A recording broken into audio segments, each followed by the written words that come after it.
할렐루야. 영성이 지성을 이겼다.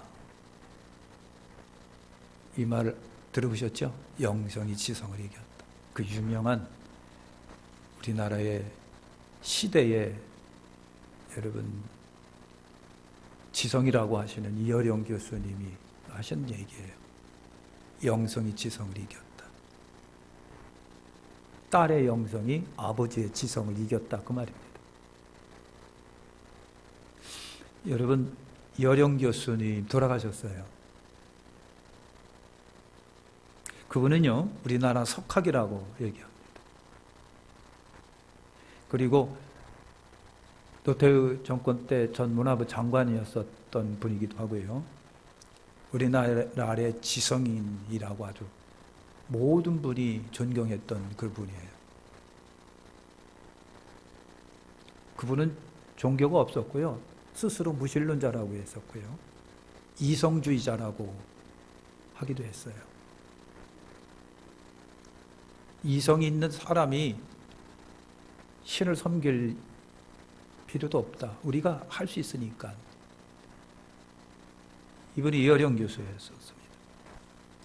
그런데 이분이 이제 암으로 돌아가십니다. 암으로 돌아가시고 항암 치료를 이분이 거절하시죠. 그냥 하나님이 부르시면 그냥 가겠습니다.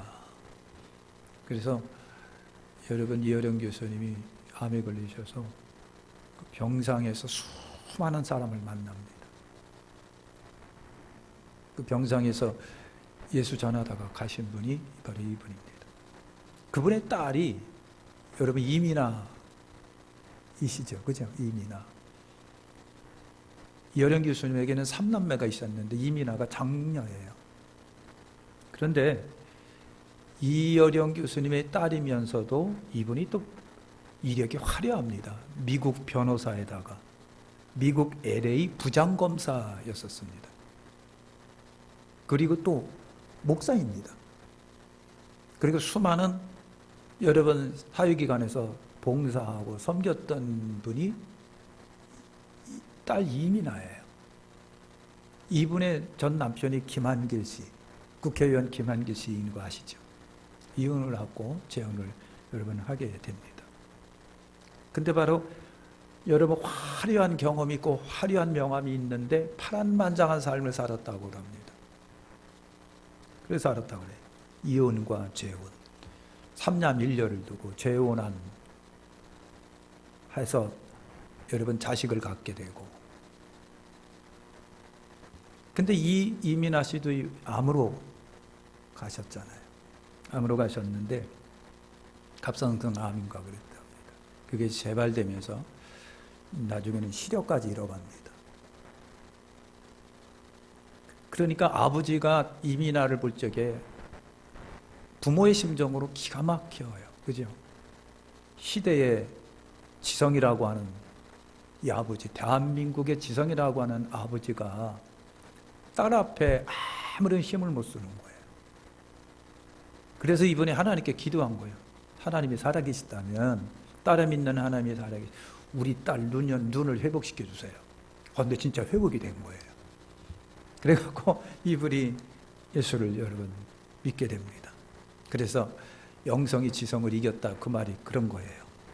근데 이민아라고 하는 이분은요, 유명한 미국의 변호사이고 미국 LA 부장검사이면서 목사인데도 불구하고 많은 삶이 참 힘들고 어려워요. 이혼과 재혼을 여러분 하게 됩니다. 큰아들이, 이민아 씨의 큰아들이 미국 버클리대 유명한 대학에 여러분 잘 다니는 아들이 25살에 갑자기 이유 없이 그냥 죽습니다. 그리고 재혼했는데 둘째 아들이 여러분 특수 자폐 판정을 받습니다. 엎치고 덮치고 우환과 환란이 계속 이민아 씨에게 여러분 다가옵니다. 그런데도 불구하고 여러분 이민아 씨는요 굉장히 밝았답니다. 인터뷰할 때도 굉장히 밝았고 이민아 씨가 한 얘기가 그거예요. 모든 시련과 고난이 내게는 축복이었다 그랬습니다. 사랑하는 25살짜리 복걸대 다니는 아들이 넘어지고, 재혼했는데 둘째 아들이 특수 자폐아에 걸리고, 자기는 찾아온 암에다가 시력까지 잃어가면서 이혼에다가. 그런데도 불구하고 여러분 굉장히 밝았답니다. 그런 속에서도 책도 쓰고 많은 사람들에게 강연도 하고, 그러면서 시련과 고난이 내게는 축복이었습니다. 시련과 고난이 내게는 축복이었습니다. 여러분, 이여령 교수가 병상에서 많은 사람들을 만났답니다. 그리고 돌아가실 때 아름다웠습니다. 여러분, 감사합니다. 안녕히 계세요. 나는 딸에게로 갑니다. 딸 있는 데로 갑니다. 하면서 이분이 가신 거예요. 어떻게 그렇게 여러분 한국의 지성이라고 하는 이분이 이런 모습으로 가실 수 있었을까? 그게 바로 여러분 믿음의 힘이에요. 그분이 딸의 고난 속에서 누구를 만났을까요? 하나님을 만나신 거예요. 딸 이민하는 고난 속에서 하나님을 만난 겁니다. 우리 주님을 만납니다. 그러면서 여러분 딸 뒤를 아버지가 89세가 돼서 이렇게 이제 가십니다. 병상에서 여러분 그 동영상 촬영했습니다. 여러분 고마웠습니다. 감사합니다. 세상은 아름다웠습니다. 나는 딸 곁으로 갑니다. 안녕히 계세요. 이게 여러분 믿음의 힘인 것을 아시길 바랍니다. 자, 우리 예수님은요, 이 땅에 오시면서 3대 사역을 하셨습니다. 누누이 말씀드렸던 거예요. 하나가 디다스코라고 하는 가르치다, 그 말입니다. 헬라어로 디다스코는 가르치다, 그 말입니다. 두 번째가 또 있는데 하나는 게룩손이라고 하는 말입니다. 게룩손, 이건 전파하다, 그 말입니다. 열심히 하나님 나라를 가르치고 하나님 섬김을 가르치고 복음을 전파하셨던 예수님이세요. 그리고 세 번째가 여러분 뭔가요? 바로 이 테파티온이라고 하는 말은 치료하다, 고치다, 그 말이에요. 예수님은요, 이 땅에 33년 계셨고, 그것도 짤막한 3년 반의 공생의 기간 동안에 전적으로 최선을 다해서 하셨던 이 세 가지입니다.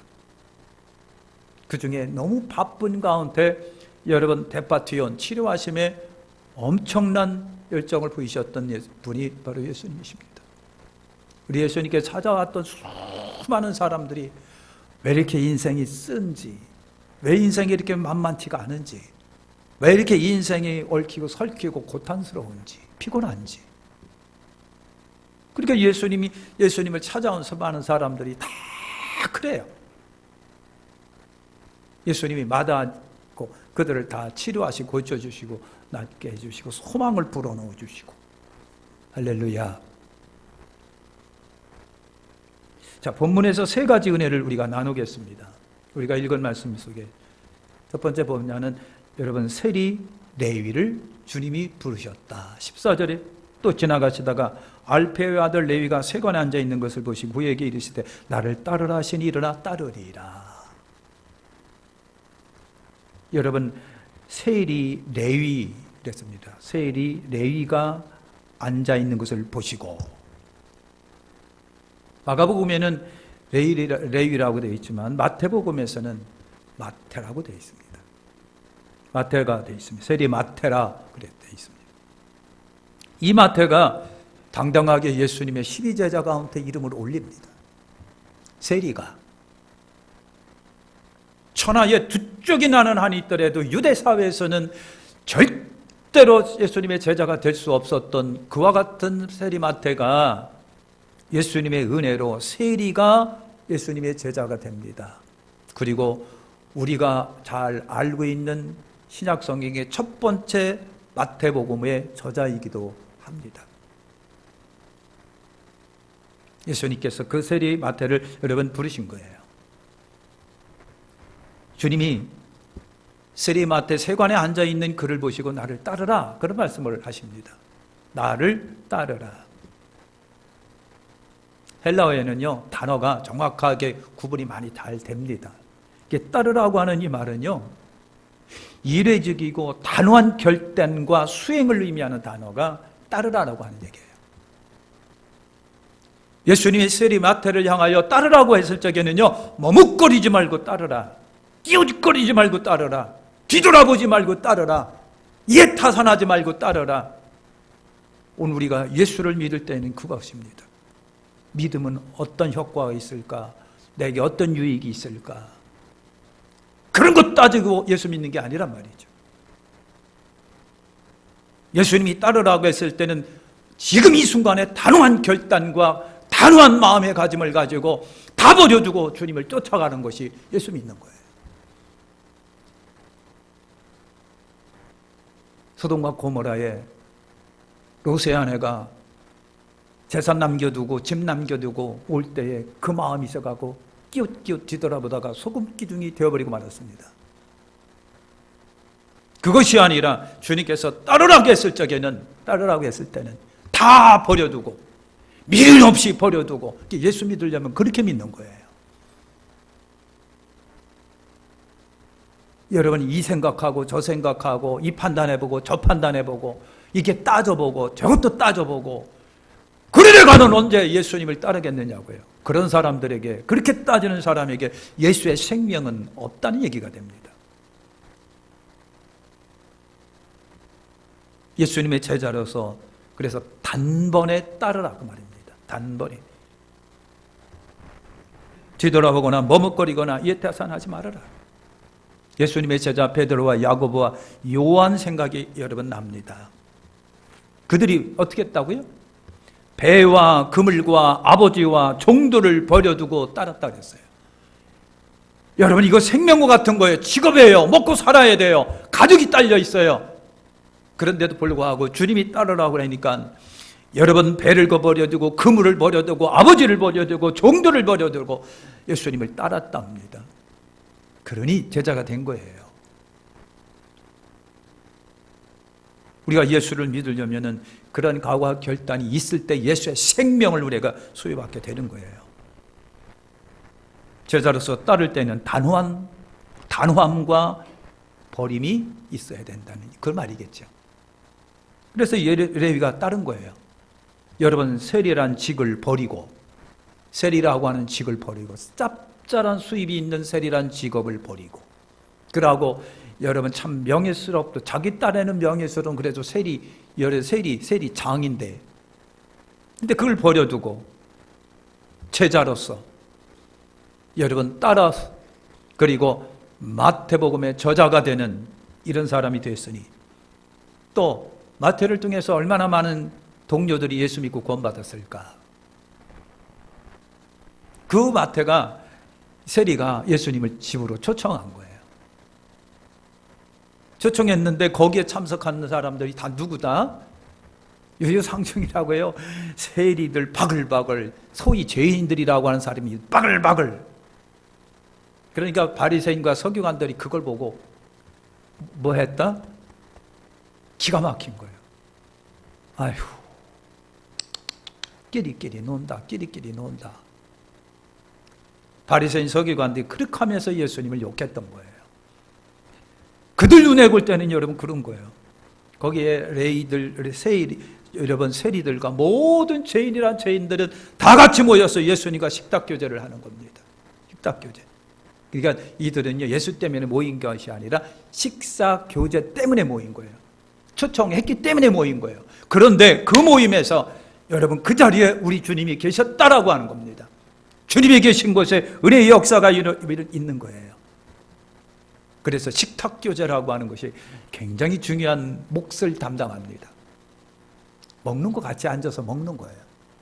먹으면서 이 얘기 저 얘기 나누다가 먹는데 정이 들어요. 먹는데 입이 열려요.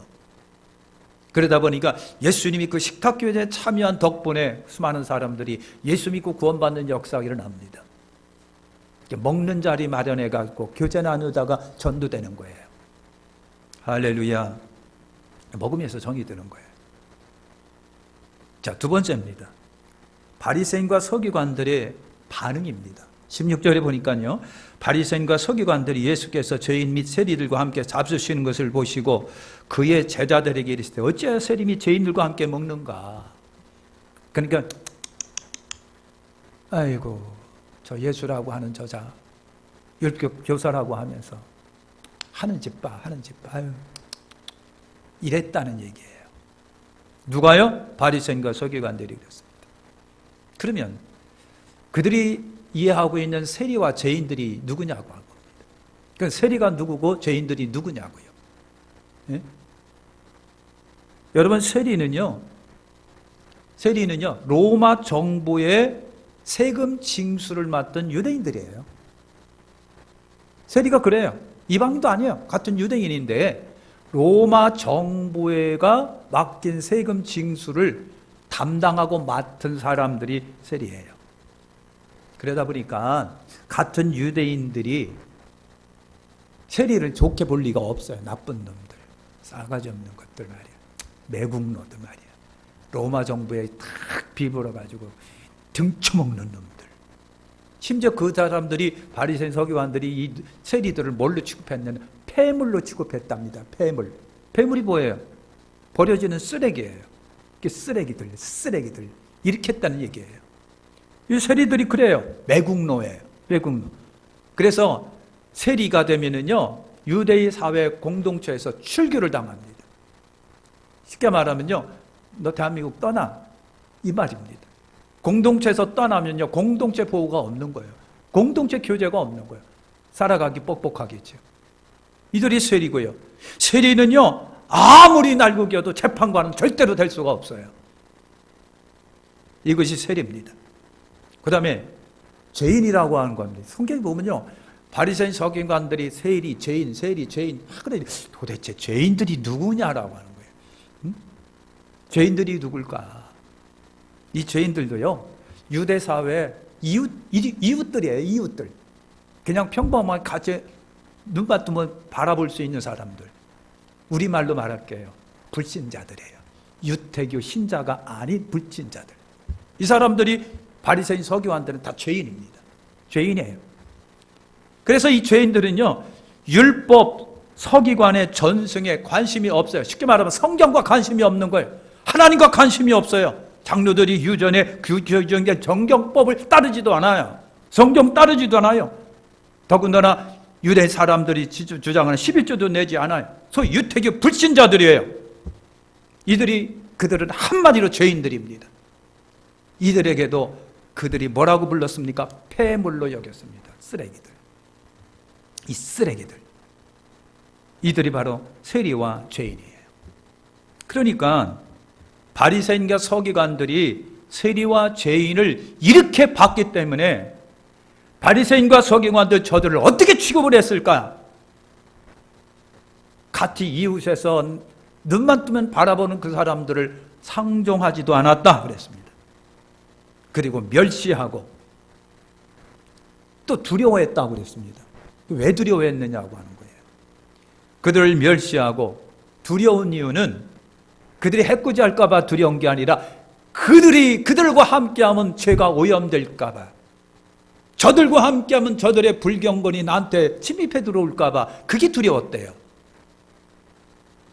이것이 죄인들을 향한 유대인들의 그 바리새인과 서기관들의 생각이에요.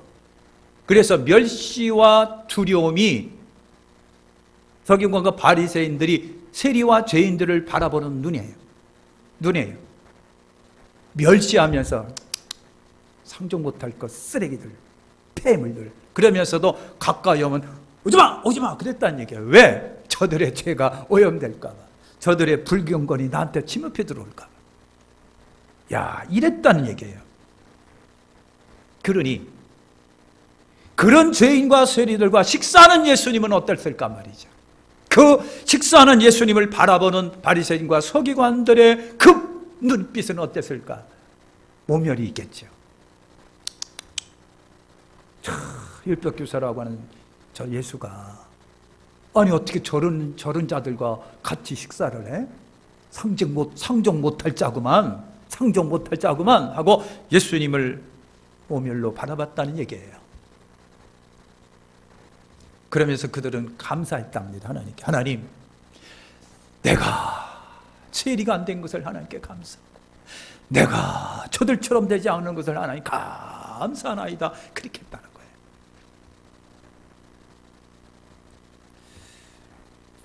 여러분, 오늘 예수 믿는 저와 여러분들이 전도자의 사명도 있어요. 예수 믿고 그대로 끝나는 것이 아니라 전도할 사명도 우리에게 있잖아요.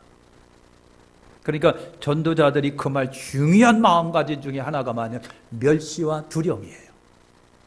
멸시와 두려움. 저런 것들이 무슨. 그러니까 크리스찬으로 우리 예수 믿는 사람으로서 말이죠.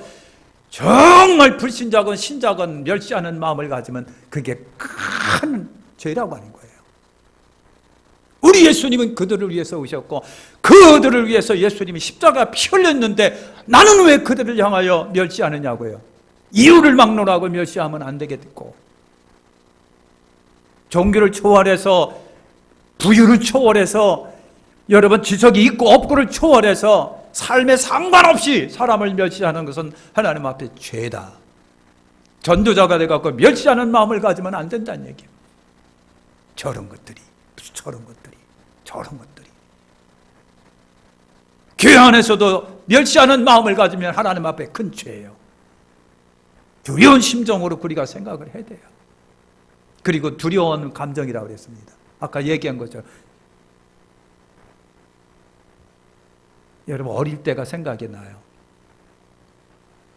어릴 때는요 문두병 환자들이 딱 뒤집어 쓰고 여러분 뭡니까 그릇 하나 들고 집집마다 찾아다녔잖아요. 그러니까 그 사람만 보면 어떻게 되고요? 옮을까봐 어린 마음에 도망다니기 바쁘고 숨기 바쁘고 무서워서 두려움과 무서움에 막 도망다니던 기억이 나요. 여러분 그렇지 않을 거예요. 오해 없으면 좋겠어요. 여러분 스님들이 지나가면 스님들한테 뭔가 올라붙을까 봐 자꾸만 뒤로 빼는 그런 분들은 안 계시겠죠. 뭔가가 붙을 것 같은. 우리나라 명산은 전부 다 절이 차지하고 있는데 그 명산 구경하려고 하면 반드시 절을 지나가야 되는데 절에서 그냥 시원한 생수가 있는데 그걸 못 마시는 거야. 왜? 뭔가 들어갈까 봐.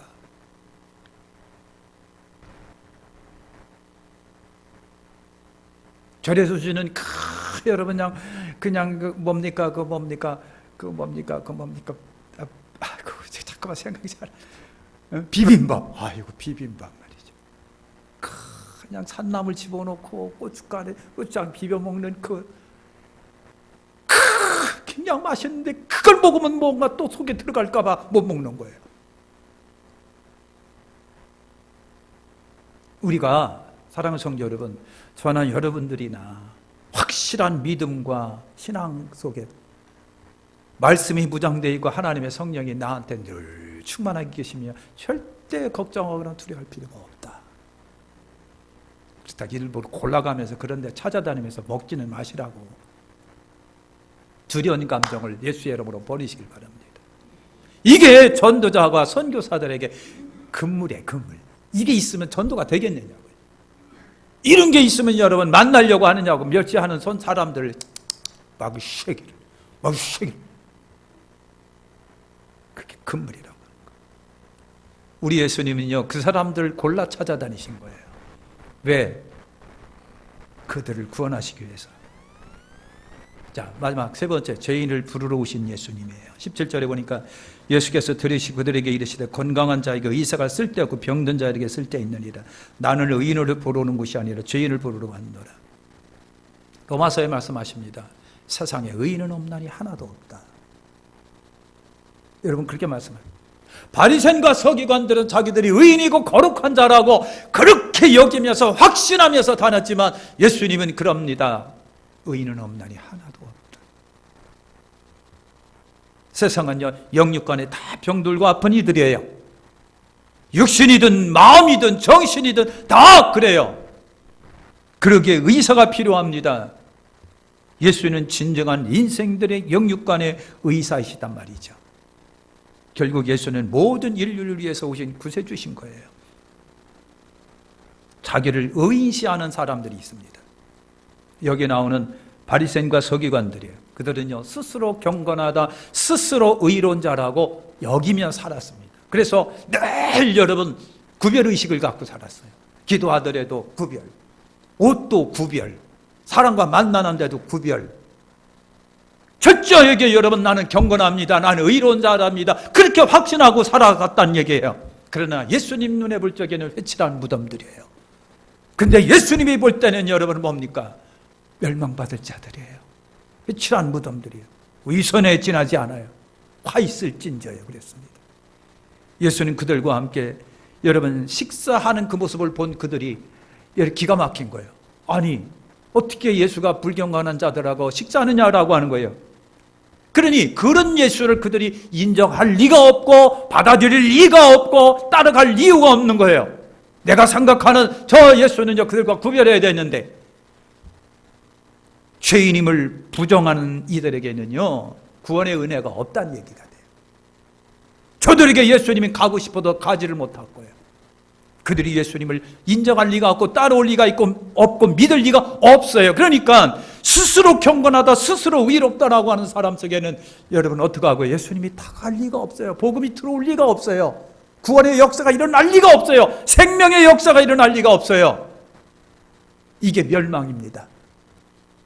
스스로 경건하다가 스스로 의롭다고 하는 사람의 치명적인 단점이 그겁니다. 예수를 영접할 수가 없다라고 하는 거. 그런데 스스로 죄인이라고 하는 사람들이 있는 겁니다. 이 사람들이 바로 세리와 죄인들입니다. 그들은 그들 스스로 여러분 스스로 죄인이라고 여겼어요. 성경은 말합니다. 마태복음 5장에 심령이 가난한 자가 복이 있나니 천국이 그들의 것이에요. 심령이 가난한 거. 뭔가 필요로 하고 뭔가 원하고 뭔가 있어야 되는 사람, 뭔가 갈급한 사람들에게 주님은 찾아오게 돼 있고요. 주님은 그들에게 은혜를 베푸십니다. 마태복음 5장에 말합니다. 애통하는 자가 복이 있나니 그들이 위로를 받는다 그랬어요.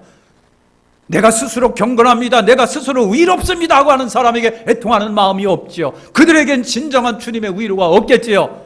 그런데 내가 죄인입니다, 내가 약합니다, 내가 부족합니다, 나는 주님의 도우심이 절대적으로 필요합니다. 그 사람들의 주님은 위로의 주가 돼서 그에게 다가오시는 거예요. 그러니까 이런 사람들이 주님을 쉽게 영접하는 거예요. 뭔가 답답하고 안 되고 인생에 뭔가 안 되고 뭔가 안 되는 사람들에게 뭔가 주님을 의지하게 돼 있다는 얘기죠. 이만하면 부자입니다, 살만합니다, 난 넉넉합니다, 부족한 거 없습니다, 행복합니다, 이런 마음속에 사로잡혀 있는 이들에게 예수 복음 전한들 그들이 그 예수를 영접하겠느냐고요. 그래서 심령이 가난한 자가 복이 있고 천국이 그들의 것이고 애통하는 자가 복이 있고 진정한 예수님의 위로를 얻는 거예요. 우리 예수님이 누구신 거예요? 예수님은 속죄의 주가 되시고 대속의 주가 되시고 속량의 주가 되신다고 그랬어요. 내 죄를 속하신 분이에요. 그리고 나를 대신해서 죽음의 십자가를 지신 분이에요. 그리고 당신의 피와 몸과 피를 바쳐서 나를 죄악에서 사신 분이에요. 그래서 누구든지 예수 믿으면 멸망치 않고 영생 얻어요. 수고하고 무거운 짐진 자들은 다 내게로 오라, 내가 너희를 쉬게 하리라. 그러니까 세리나 죄인들이 수고하고 무거운 짐진 것을 갖고 예수님께 나가오는 거예요. 그들 속에 자유함이 넘쳐나는 거예요. 탈북자들 가운데 보니까요, 아내가 소아마비였어요. 거동이 불편해요. 움직이지를 못해요. 그런데 그 아내를 업고 북한을 탈출해서 중국을 거쳐 대한민국까지 들어오신 분들이 있더라고요. 이야, 굉장한 헌신이에요. 그 무거운 아내를 업고. 왜 그러겠어요? 자유를 찾아온 것이고요. 북한에선 살 수 없고 남한 가야 살 수 있다라고 하는 생명 찾아온 거, 자유 찾아온 거예요. 그렇다고 한다면 저나 여러분이나 예수 생명 찾아오고 예수의 자유함을 찾으러 오셨다고 한다면 여러분 억울해도 와야 돼요. 우리 인생에 무거운 짐 여러 가지 억울해도 와야 돼요. 짊어지기라도 와야 돼요. 그래야 진정한 주님의 자유함이 넘쳐나는 거예요. 이제 마치겠습니다. 제자로서 따름은요, 굉장히 단호하고 즉각적인 거라고 했어요. 성경이 말합니다. 쟁기를 잡고 뒤돌아보려는 자는 내게 합당하지 않다고 그랬어요. 이웃끼리거리고 저리 끼웃거리고 미련을 가지면 예수님 진짜 못 따라가죠. 전도자로서 금할 마음이 멸시와 두려움이라고 그랬습니다. 예수 안에서 참 자유와 복을 누리고 있는 여러분, 이런 마음을 가질 때에 진정한 전도자가 되고 선교사가 되는 거예요. 식탁교제는 굉장히 중요한 전도 중에 방법 중에 하나고, 예수님은요 그 식탁교제를 즐겨 사용하셨던 분이에요. 스스로 죄인임을 고백하고 애통할 때에 그때 주님의 은혜는 내게로 다가오게 되는 겁니다. 기도하겠습니다. 하나님 아버지, 고맙고 감사합니다.